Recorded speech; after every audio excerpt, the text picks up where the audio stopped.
Shalom sahabat-sahabat terbaik channel ini, salam sukacita. Bertemu kembali kita dalam pembahasan pelajaran sekolah sahabat yang tanpa terasa kita sudah masuk pelajaran yang ke-10 dengan judul Melakukan Hal Yang Tak Terpikirkan. Mari kita minta tuntunan kuasa sorga, kita berdoa. Bapa di sorga, kami butuhkan rahmat-Mu, kiranya dicurahkan di tengah-tengah kami, agar kami mampu memaknai akan setiap pekabaran firman yang akan kami terima saat ini. Di dalam nama Yesus kami selalu berdoa dan bersyukur. Amin. Oke saudaraku, kita akan lanjutkan pembahasan kita. Namun kita akan lihat ayat yang melandasi pembahasan kita, yang diambil dari Yesaya pasal 53 ayat yang kelima. Firman Tuhan berkata seperti ini. Tetapi dia tertikam oleh karena pemberontakan kita.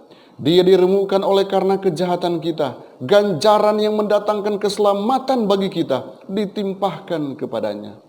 Dan oleh bilur-bilurnya kita menjadi sembuh. Saudaraku, ada seorang Kristen yang bernama Lok Fuk.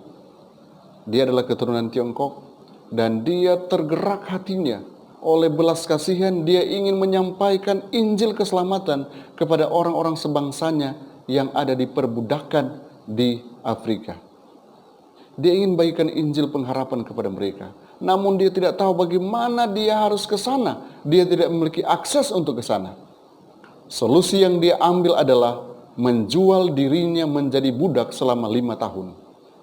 Dia dibawa ke Demerara, di mana dia menggali di pertambangan itu dan mulai bercerita kepada rekan-rekan sebangsanya tentang Yesus. Lok Fuk akhirnya meninggal. Namun ada 200 orang telah dibebaskan dari keputusasaan mereka dengan menerima Yesus sebagai Tuhan dan Juru Selamat pribadi mereka. Satu pengorbanan diri yang luar biasa untuk kebaikan orang lain. Sungguh suatu teladan yang sungguh luar biasa. Sekarang mari kita kembali kepada gambaran dari ayat tema tadi yang menunjuk kepada Mesias, yaitu Yesus penyelamat dunia. Yesus melakukan hal yang tak terpikirkan, yaitu dengan rendah hati ia mengambil rupa seorang hamba. Filipi 2 ayat yang ke-7. Yesus juga telah menjangkau yang tak terjangkau, yaitu Anda dan saya dan seluruh dunia yang telah jatuh ke dalam dosa, tersesat ke jurang maut. Dia datang untuk menyelamatkan kita semua. Saudaraku, Yesus yang tidak bersalah ini, dia dipukuli, dia diludahi mukanya, tetapi dia tidak pernah mengeluh atau membela diri. Pertanyaan untuk kita saat ini, apa yang akan kita lakukan jika kita tahu bahwa ini terjadi karena kesalahan kita? Yesus menderita agar kita dapat memiliki hidup yang benar, memberikan dirinya sendiri untuk orang yang tidak benar, yaitu orang berdosa. Nabi evangelis Yesaya, dia menubuatkan hal ini dengan tepat dan sangat-sangat luar biasa, di mana dia pada akhirnya menggambarkan bagaimana Yesus harus direndahkan dan taat sampai mati. Kita akan lihat pelajaran-pelajaran penting. Pelajaran pertama, ujian kebenaran Yesaya. Di dalam Yesaya pasal 50 ayat 6, firman Tuhan katakan begini. Aku memberi punggungku kepada orang-orang yang memukul aku, dan pipiku kepada orang-orang yang mencabut janggutku. Aku tidak menyembunyikan mukaku ketika aku dinodai dan diludahi. Saudara, normalnya manusia, saat kita merasa bahwa kita dihina, kita diejek, pasti kita akan merasa diri kita ini terlalu hina. Pada saat-saat seperti itu, wajar jika kita merasa marah terhadap orang yang secara tidak adil menyinggung kita, bukan? Akan tetapi saudaraku, ada seseorang yang paling berkuasa, pernah menanggung ejekan dan cemoohan tanpa membela diri atau menjadi marah. Yesus tidak ingin turun dari salib untuk menghentikan ejekan dan penghinaan, padahal dia bisa melakukan itu. Mengapa? Karena dia mencintai saya dan saudara, dan dia ingin buktikan juga bahwa apa yang sudah dinubuatkan jauh sebelumnya benar-benar terjadi di dalam dirinya, dan Yesus menanggung semuanya itu. Poin selanjutnya ialah puisi hamba yang menderita.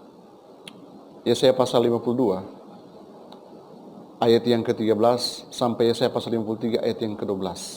Ini dikenal dengan puisi hamba yang menderita. Dan di pasal-pasal ini, Yesaya telah meneguhkan reputasinya sebagai nabi pembawa Injil. Selaras dengan keunggulan Injil itu sendiri, puisinya jauh melampaui literatur yang lain. Meskipun hanya pendek, setiap frasanya padat dengan makna yang mendalam, yang menyatakan inti dari pencarian Allah yang tak terpikirkan untuk menyelamatkan satu ras yang telah tenggelam di dalam dosa, yaitu manusia. Nah saudaraku, Yesaya, dia coba menggambarkan bagaimana Mesias itu sendiri. Mesias coba digambarkan oleh Yesaya. Dia perkenalkan identitas dari Mesias itu sebagai Raja Ilahi yang berasal dari keturunan Daud. Yesaya 9 ayat 6 dan 7. Kemudian Yesaya juga menguraikan pekerjaannya, yakni pemulihan bagi Israel. Yesaya 11 ayat 1 sampai 16. Dan pelayanan yang senyap. Dia melakukan pembebasan dari ketidakadilan serta penderitaan. Kemudian Yesaya menyatakan bahwa drama akhir dari Mesias termasuk tragedi yang sangat kontras sebelum ia ditinggikan. Sekarang puisi hamba yang menderita menyelami kedalaman tragedi itu. Kan kemudian kita coba bandingkan dengan yang dicatat oleh Paulus dalam Filipi pasal yang kedua, ayat yang kelima sampai ayat yang ke-11. Di mana Yesus mulai dalam rupa dan gambar Allah, namun mengosongkan dirinya dan menjelma menjadi manusia, taat hingga mati di kayu salib, kematian yang paling hina. Ya, kematian yang paling hina pada saat itu ialah kematian di salib. Itulah sebabnya Allah sangat meninggikan dia supaya setiap orang mengaku bahwa dia adalah Tuhan. Kemudian poin selanjutnya itu, siapa yang percaya? Yesaya pasal 53 ayat 1. Siapakah yang percaya kepada berita yang kami dengar? Dan kepada siapakah tangan kekuasaan Allah dinyatakan? Dalam Yesaya pasal 52 ayat 13. Hamba itu ditinggikan dan dimuliakan, namun sesuatu terjadi secara tiba-tiba dan hamba itu menjadi buruk. Di ayat yang ke-14. Hal ini membuat para raja melihat apa yang tidak diceritakan dan memahami apa yang tidak pernah mereka dengar.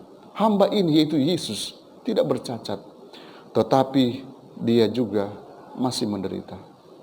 Seperti Ayub. Mengapa saudaraku banyak orang yang tidak bersalah harus menderita? Hal ini mungkin akan tetap menjadi pertanyaan dan pertanyaan bagi saya dan saudara. Namun pertanyaan penting lainnya ialah, siapa yang mau mempercayai apa yang sudah dinubuatkan? Mereka yang percaya dan mengalami kekuatan penyelamatan Allah, tangan yang sama yang membebaskan Israel dari Mesir dan membebaskan setiap orang yang percaya dari kematian, itulah Yesus. Itulah yang harus kita percayai. Pertanyaan, apakah kita tetap mempercayai Allah kita yang sudah rela menjadi hamba, taat sampai mati, bahkan menderita dalam kematian? Saudara, kadangkala kita bersungut-sungut ketika kita menderita. Kita katakan kita sudah menjadi umat Tuhan, kenapa kita harus menderita? Yesus mengalami hal ini. Ternyata setiap orang yang percaya, setiap orang yang yakin sepenuhnya kepada Mesias yang sudah menderita, juga akan mengalami penganiayaan, penderitaan. Tetapi ada janji yang luar biasa. Penderitaan yang kita alami saat ini tidak sebanding dengan kemuliaan yang disiapkan Tuhan bagi saya dan saudara. Kemudian poin selanjutnya ialah yang tidak terjangkau adalah kita. Yesaya pasal 53 ayat yang kelima. Tetapi dia tertikam oleh karena pemberontakan kita. Dia diremukkan oleh karena kejahatan kita. Ganjaran yang mendatangkan keselamatan bagi kita ditimpahkan kepadanya. Dan oleh bilur-bilurnya kita menjadi sembuh. Allah memberi kita seorang anak, yaitu Raja Damai. Namun saudaraku, kita sendiri berperang melawan dia. Dia diadili tanpa alasan. Dia dihukum seperti penjahat, meskipun dia tidak pernah berdosa. Dia dianiaya. Siapakah musuhnya? Siapakah yang melakukan ini? Jawaban atas pertanyaan ini jelas dan menyakitkan, saudaraku. Kita semua melakukannya. Tapi karena kasih Allah, Mesiasnya memilih untuk menderita. Dia memilih untuk menderita agar mencapai yang tidak terjangkau. Dan yang tidak terjangkau itu ialah saya dan saudara-saudaraku.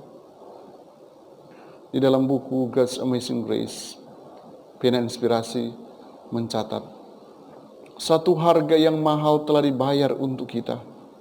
Pandanglah pada salib dan korban yang ditinggikan pada salib itu. Lihat tangannya dipakukan oleh paku yang kejam. Lihat kakinya diikat dengan paku ke salib. Kristus menanggung dosa-dosa kita dalam tubuhnya. Penderitaan itu, kesakitan kita adalah harga penebusan Anda. Oh saudaraku, sungguh luar biasa. Sungguh menyayat hati. Karena cintanya kepada saya dan saudara, Dia rela mengorbankan dirinya sendiri. Poin selanjutnya, Yesaya pasal 53 ayat yang ke-10. Korban penebusan salah yang mengubahkan. Apabila ia menyerahkan dirinya sebagai korban penebus salah, ia akan melihat keturunannya, umurnya akan lanjut, dan kehendak Tuhan akan terlaksana olehnya. Saudaraku, setiap pelanggaran dosa terhadap Allah dan orang lain harus ditebus. Jika diperlukan, si korban harus diberi ganti rugi. Bagaimanapun, satu korban harus dipersembahkan, saudaraku. Hewan yang tidak bersalah harus mati menggantikan si pelaku. Yesus adalah anak domba Allah. Yohanes 1 ayat yang ke-29. Dia mengorbankan dirinya untuk menebus dosa-dosa kita. Dia mati agar kita bisa bebas dari kematian kekal. Kebangkitannya menjamin kebangkitan kita sendiri. Kita adalah keturunan kesusahan jiwanya. Percayalah kepada pekabaran ini. Dan pengorbanan tertinggi Yesus akan setimpal. Dia akan merasa puas saat melihat kita memasuki gerbang Yerusalem baru. Karena kita sudah diubahkan menjadi sesuai dengan yang Dia inginkan. Maukah saudara berubah menjadi sesuai dengan apa yang Yesus inginkan? Yesus sudah mengorbankan dirinya karena Dia mencintai saya dan saudara. Dalam buku That I May Know Him, Ellen G. White dikatakan, Kristus bukannya tidak peka terhadap hinaan atau celaan. Dia merasakan semuanya dengan sangat pahit. Dia merasakannya jauh lebih dalam dan benar-benar mengetahui daripada penderitaan yang dapat kita rasakan. Karena sifatnya lebih mulia dan murni dan suci daripada manusia berdosa yang untuknya dia menderita. Dia adalah yang mulia di sorga. Dia setara dengan Bapa. Dia adalah panglima dari para malaikat, namun dia mati untuk manusia. Oh, semoga orang-orang yang tinggi hati menyadari akan hal ini. Oh, semoga mereka memahami makna dari penebusan dan berusaha mempelajari kelembutan dan kerendahan hati Yesus. Saudaraku, maukah kita melihat contoh Yesus yang rela merendahkan dirinya, mati di kayu salib, karena Dia mencintai saya dan saudara? Yesus melakukan hal yang tak terpikirkan. Akankah kita juga melakukan hal-hal yang tak terpikirkan dengan tuntunan kuasa sorga? Kita menjadi berkat bagi banyak orang. Tantang diri saudara. Lihat ke salib. Kalau Yesus rela mengorbankan dirinya, maukah saudara mengorbankan apa yang ada pada saudara untuk menyelamatkan orang lain? Kiranya kita akan terima tantangan ini dan kita akan selalu menjadi berkat bagi orang lain. Kita akan menyiapkan waktu yang khusus untuk selalu menjadi berkat setiap saat, setiap hari. Saya akan berkomitmen, Tuhan, saya rindu menjadi berkat bagi orang-orang yang ada di sekitar kami. Tolonglah kami, Tuhan, agar benar-benar kami boleh menjadi berkat. Mari kita tunduk kepala, kita berdoa. Kasih karuniamu dan damai sejahteramu yang melampaui segala akal nyata di tengah-tengah kami. Kami boleh mendengarkan akan pekabaran firman-Mu. Patrikan itu dalam hati dan pikiran kami. Kami mau datang menyembah Engkau. Kami mau datang memuliakan Engkau dan menyerahkan hidup kami hanya ke dalam tangan-Mu. Mampukan kami untuk memaknai akan setiap firman yang sudah kami terima saat ini. Di dalam nama Yesus hamba berdoa dan mohon berkat. Amin. Kiranya Tuhan Yesus memberkati kita semua. Damai sukacita sorga akan tetap tinggal dalam hati kita. Shalom.